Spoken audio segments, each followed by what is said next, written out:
So checklist, knowing the target. So I think this week has been an interesting week. Obviously, a lot of not very good things happening. So I think more than ever now, we're probably living the most intense times in history. Let's appreciate the fact we're still functioning, more importantly, working on solutions. And what we're facing is unfair, even more so now. So be kind to ourselves. And by unfair, what it is that we're going to be entering conversations where the other person is probably going to be conditioned to believe certain things that might not be true. They're not going to question that. So we've got to rise above the divide and conquer and find a way to reach them. Yeah, and that's not going to happen by just trying to argue points. We're going to review the summary of our target and our philosophy. We're going to look at the version 1 of the checklist. And obviously, we've got limited resources, so we're trying to get the substance over the style. And remember the apple juice analogy, that if, when you go and buy an apple juice and it's, you shake it up, it's all cloudy. And it's only when everything settles down that you can start to see clearly. And that will happen later on and in the days to come. So one of the things to look at is that, it's really about maps. Most of it's about map versus reality. So if we take Joe as our classic example, and we look that Joe will have a map built on a number of bits of information, which a lot of which might not be true because he's not experienced these, he's just been told these, then really our goal is to expose Joe to other information. Okay, because in fact, we know there's no scientific consensus, but we're being led to believe. We think there's checks and balances, but we know there's not. We obviously don't trust the mainstream media because it's an advertising organization now. PCR Tech, lots of questions over lots of these bits of information, but the average person will believe all those to be true. So we've got obviously death cert errors, valid objections, lack of consensus, slanted media, lack of checks and balances. So we really just need to expose Joe to this information. And once Joe knows this information, and obviously there is a caveat that emotions play a big part of this, and willful ignorance and all the other things. But for the most part, when people's map has been changed and they're not suffering from a serious case of learned helplessness, then their behavior will shift. And really, the errors in thinking are based on faulty beliefs and assumptions. You update the map, you get it corrected, and then people will change. And it might even be that Joe doesn't think he will make a difference when in fact he can. We all can. That might be the error in assumption. It might be the error in assumption that we can't do anything about the situations. Again, just need a shift in that. So really our situation predominantly has been driven by the divide and conquer. So we have a situation where the public is just divided against itself, which is nothing new. It's happened for thousands of years, but it's new in the sense of that it's really into the family now. The divide and conquer isn't so much by group, but it's actually through families, and that's quite astonishing how they've managed to do that. So if we look at how that works, and for those of you that watched Matthias Desmat, he's done some incredible work in showing that it's really people's free-floating anxiety that's been attached to COVID, and they're not really realizing that they had that anxiety before COVID. But we often want to externalize why we're experiencing the emotions we're experiencing rather than know that they're inside of us. So if we were to look at how we've been divided, we've got those defending the narrative, we've got those challenging the narrative. And those people have been really pitted on opposite sides of a fence or a court, or however you would like to look at it. Can we just pop on mute? Okay. Yeah, so basically what you have is those defending the narrative are experiencing a lot of fear, which has been attached to those challenging the narrative. So their fear is being attached to those that are whatever it may be. That makes sense. Also their anger, if you're not wearing a particular facial garment, you're going to get someone looking at you a specific way. The resentment, the bitterness, etc. has been attached, those defending the narrative are actually placing all these emotions which they're being experienced via someone pushing a narrative, and they're finding someone to blame. Now, here's the problem. Those that are challenging the narrative, a lot of them are experiencing the same thing in reverse. And this isn't by accident. This has been done very carefully crafted, that all the messages are for both those challenging the narrative and those defending the narrative to blame each other. And whilst to them it's true, and a lot of the time there are some absolute truths here. So those complying with certain, bad policies are in effect going to drag the majority of people down. So it's not that there's an absence of truth or reasons, but the problem is that we're stuck in a game that we can't win unless we break the game or we refuse to play the game. So in fact, the biggest thing that we can do on our side is to actually let go of these emotions. And that's a challenge. I'm not going to say it's not, but once you do, you'll find that you're not going to be triggered by the people that, make silly comments to us, such as why aren't you wearing a facial garment? Yeah, if that angers me in response, I'm not going to be able to respond in a very calm and knowledgeable way in order to enrich their map with information. So in fact, this is one of the biggest problems that we face in all of what's going on, is that once people have decided they're on opposite sides of a fence, they actually ignore everything that the other person says. Studies show that. So in fact, and this is why labels are so powerful. The only thing you need to do to create divide and conquer is to give two groups of people labels and have those labels appear in opposition to each other. Job done. They'll do the rest. Okay. So we've got to transcend those labels. That's why, as you'll notice with the questions at the beginning, I won't step into those boxes. I mean, I might fit in one of those boxes, but I'm not going to step into the box, because if the person steps into a different box, game is already over. So how do we break out the game and see the mindset and clear the communication channel for how to do this? So really the reorientation is really the reattachment to these things, to be that those defending the narrative, those challenging the narrative, we're the public are on the same side. Those pushing the narrative, all these particular policies, they're the ones that we want to challenge. And of course, if we can have the narrative as being laid out in front of us, this orientation really in itself shifts the energy in every conversation. Okay, because people won't get so defensive this way, because they won't be being attacked. It's actually the idea that's on the other side that's under scrutiny. So the tone reflects the reorientation is reflected in language. So basically, you'll notice that when you have this picture in your mind, you'll start using language like we and us. You won't use language like you need to wake up, etc. Because in fact, your orientation in your mind has already changed. So I would often say, well, we need to look at this, don't we? It's important that we analyze this. It's important that we ask questions. All these kind of things puts the person I'm talking to on the same side as myself when I'm talking to. So we need to stop fighting each other. So there really needs to be a ceasefire, and we need to start asking questions, and a lot of them. And this is really about creating the conditions for success. If we don't achieve this single thing, I've kind of, all the hundreds of conversations I've had, I think it's very limited chance of having a successful conversation. It is possible, but it's like really, really difficult. So with that in mind, really, what is the goal? So in my perspective, the goal is to have open and honest conversations with a two-way exchange of information. This is really key. If we only have it that we need to get someone to think the same as us, that's very problematic.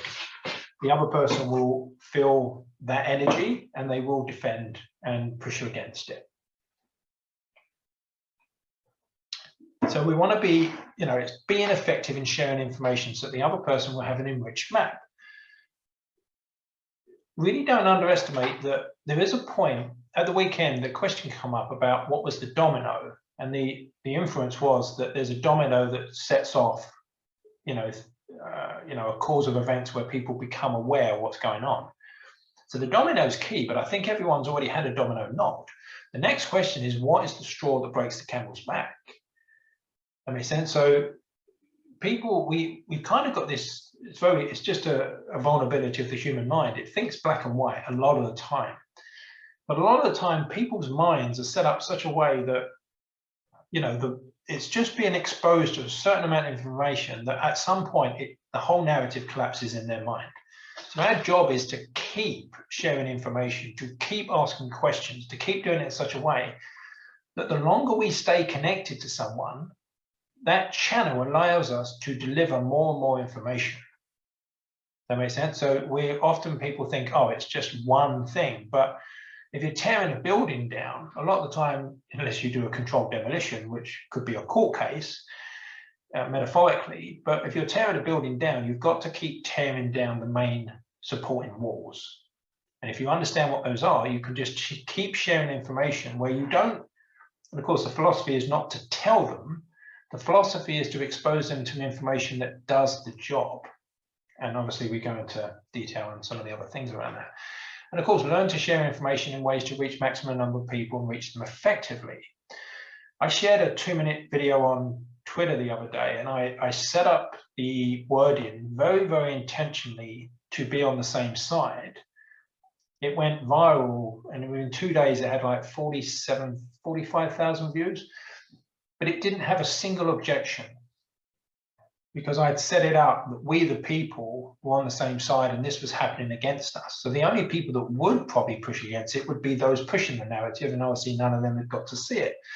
So it's very key that when we share information and make posts, be very conscious of who would feel attacked by that post.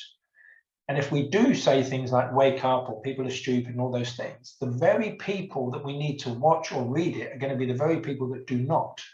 And this is what creates the echo chambers.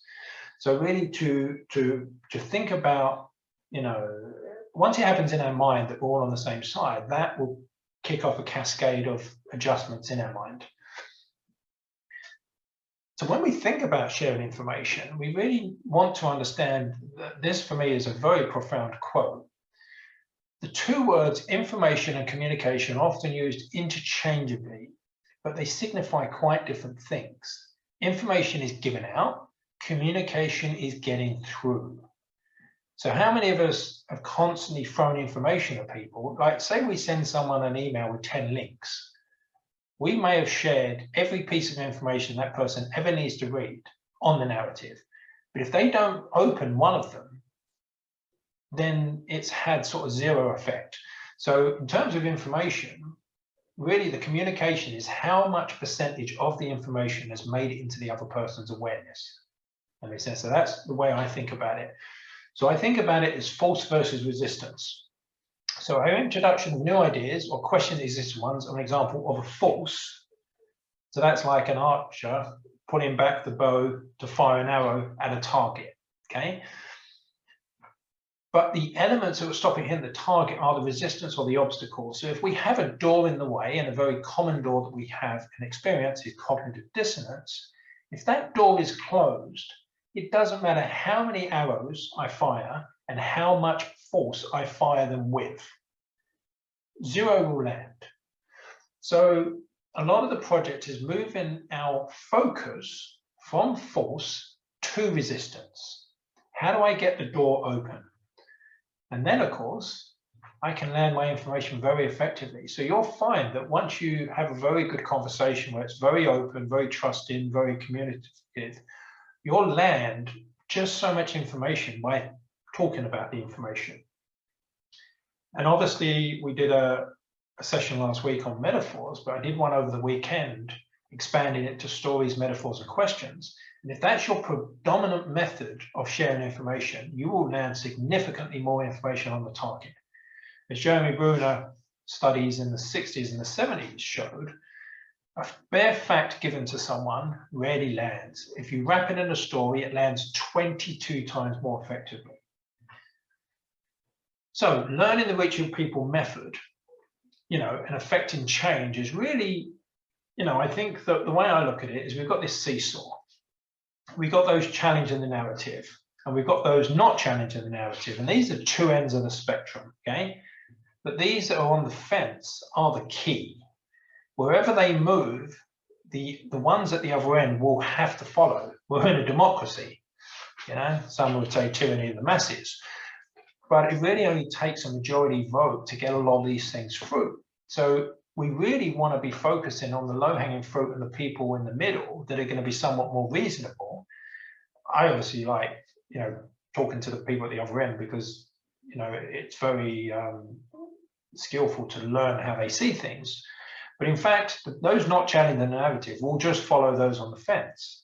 So really, if you imagine those on the fence in the middle moving to the right, it's going to create this angle where they're just going to slip down. And of course, there comes a tipping point, and the tipping point is the point at which a series of small changes or incidents become significant enough to cause a larger, more important change. That's been the focus from the start. It's just to keep edging away, keep learning, keep finding ways to do this, keep affecting people, keep bringing information into their awareness, and you're going to see that seesaw really shift. So one of the really the core parts of what we're going to look at today with the checklist, and the checklist is really going to be able to, for me to say, I've just had a conversation with someone, it didn't go well, to look at the checklist and just ask myself a series of questions to try and identify if I can know why it did not go well, okay? And there's going to be some conversations that are doomed before they begin. So it's to not be judgmental with ourselves. And if we're not judgmental ourselves, then we become very open to learning, and you know, and it becomes the sort of perfect state of mind. But navigating the minefield of resistance is going to be the most common things that are going to make a conversation go badly. So it's something we want to be quite familiar with. So we're just going to have a quick look at the high-level map now. And obviously on the course, there's a 4-hour video. So actually, before we enter the map, the mindset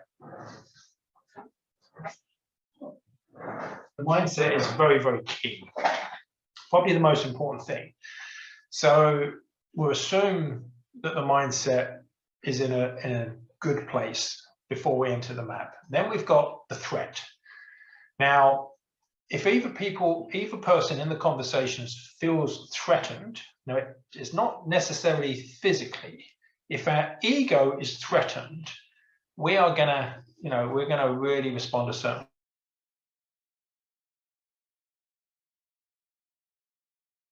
We're gonna feel a certain way if we feel threatened. And in fact, when our ego is threatened, we will generally just get very angry. We go into the fight or flight. So there's a number of ways to not allow that to happen. And one of the best things that we can do, which is just a beautiful thing, really, is to honor each other's experience and to have dignity.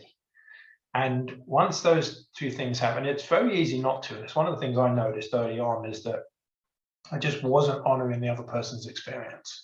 And if you don't honor that experience, it doesn't matter how much quality information you've got, how much truth you've got, the other person just will not listen. So once I took the time to really honor the other person's experience, and you don't have to agree with it to honor it. So if someone's experiencing huge fear about a virus that has little danger of harming that particular person, say they're young, we don't have to, you know, think that they're fearing for no reason. It's to honor the fact that they're scared. To them, it's real. And of course, once we do that, you'll find that the threat will really lower. The second thing, as we looked at, is the oppositional. If they see us in opposition to them, then, you know, they're going to listen to very little, if any, of what we say. So we've got to find a way where we're on common ground. So that's where we connect and we find common ground. Once we have a connection, and all humans can connect, and you'll feel it. When you're connected to another human being, there'll be just this sense of connection you have with that person, and we can connect with everyone on the planet on some level. Some of them we obviously wouldn't want to, but predominantly we can, you know, even if it was 99% of people, it solves the problem. We then got reactance, which is this too pushy attitude. If we're too pushy towards people, then they're going to resist, you know, and it's like the evangelical approach, or it's the pushy salesman. We then got the moral versus authority. This is a very tricky one, But it's one that when you understand it, you can really start to ask a series of questions that the person will start to grab their power back. Most of what's being driven is that people are not making moral decisions, they're trusting authority. Now, I commonly speak of a question you can ask, but you want to be very careful when asking this question, because it can actually get people to disengage, which might be what you want. So if you're getting, say, somebody being quite awkward on a social media post, you might want, say, a nurse just to be quiet for a moment. You just say to them, would you still follow the policies if they cause more harm than good? That forces them to make a moral distinction from the policy. That makes sense? Whereas if they don't think about that, they just do as they're told. Now, that's what's known as a therapeutic double bind. If you say yes, you've then committed to the morality is more important than following authority. So it's a very powerful question, but you will see a lot of people disengage because they can't answer it. Inertia. This is very much knowing where to start the conversation. Don't push against trees. Don't push against belief systems that are heavily deep. There's obviously a certain medical procedure at the moment. You can challenge that, but don't challenge the general medical procedure, if you get my drift. We've got cognitive dissonance.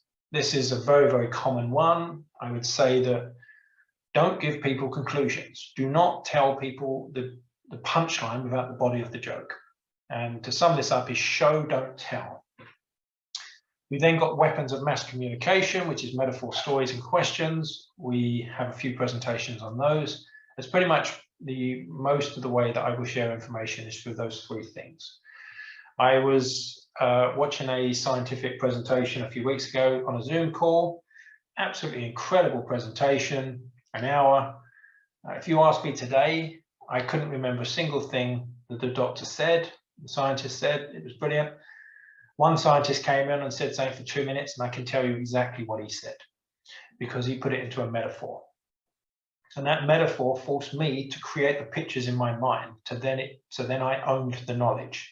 And that's the power of metaphor, stories, and questions, and that's what the media uses. They don't use facts really much at all at the moment. Then the last one really is perceived effort. So, when someone is starting to wake up and becoming aware of what's going on, don't give them 200 videos to watch or whatever. It's just super overwhelming. You've just told them Santa doesn't exist times 1,000. Give them very gentle, easy to understand, paint some pictures about how things could turn out really well once we say no. So that's very key. So this really is the minefield of someone's resistance that we're looking to navigate. So each of these will be in the checklist, but I just wanted to give a quick review of them. So in summary, get very familiar with the course and the navigating resistance piece. Review the checklist following conversations to see if process was followed and where improvements could be made. And then rinse and repeat, and then practice the exercises. So I think what I'm going to do now is I'm going to open up the checklist and bring it on screen, and we can take a look at it. So if you go to the Reaching People website, under the Reaching People course, there'll be a thing that says conversational checklist. I click on this and this comes up. So the checklist for good conversations, let's have a look at it, version 1. So this document aims to provide high-level checklists for review of conversations. It's only it's in beta test, so any feedback, please email us. And as we discussed, the target is to have open, honest, two-way exchange of information where the truth may arise. Our purpose through this is to share information we feel is vital to the people to be aware of.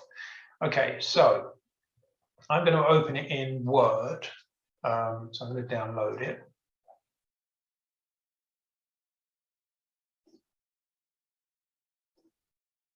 Which you can do. And then I'm going to bring it up on the screen.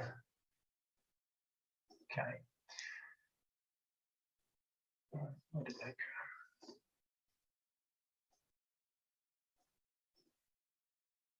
Okay. So there's two tables in the checklist.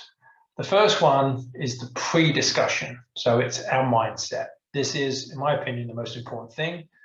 So really the first question is, do I accept the conditions for reaching people? So in order to follow this process, we have to, we have to acknowledge it's unfair and it's unreasonable for us to go out of our way to reach others.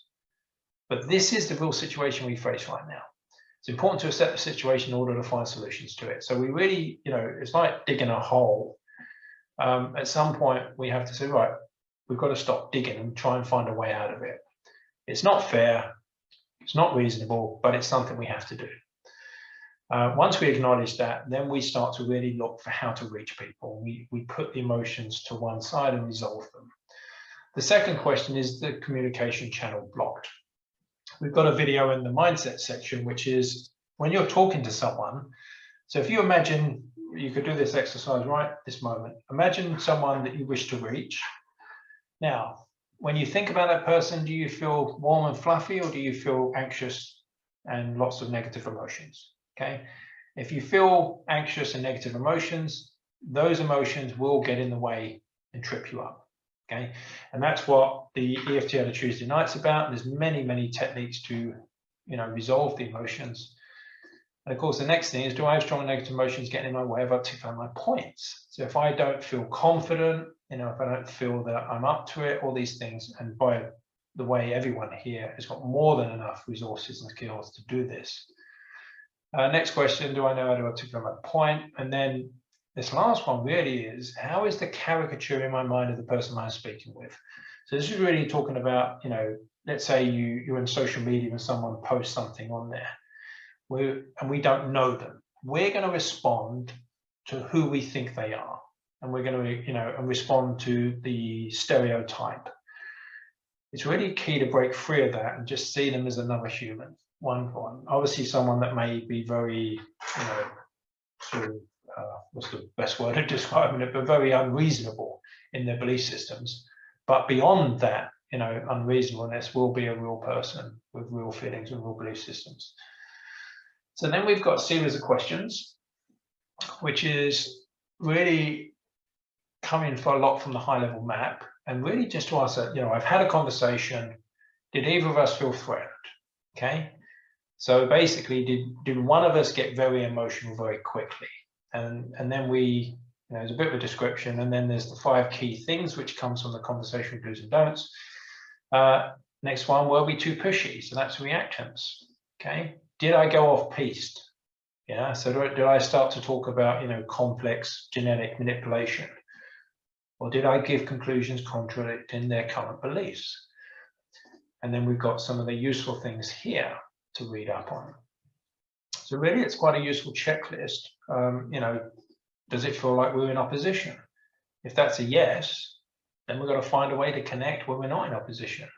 Am I pushing against strong beliefs? Well, that's not the best way of doing it. Telling stories and using like this lily-pad approach, which is one step at a time. And what I'm going to open up to questions in a moment, obviously, but just checking on these, hopefully they should make sense. And it's just really a nice review process of when we've had a conversation, just to check in and see where did I fall down, if I did fall down. And it might be that everything here you did really well, but you still didn't reach someone. And that might be just one of those people that you can't reach.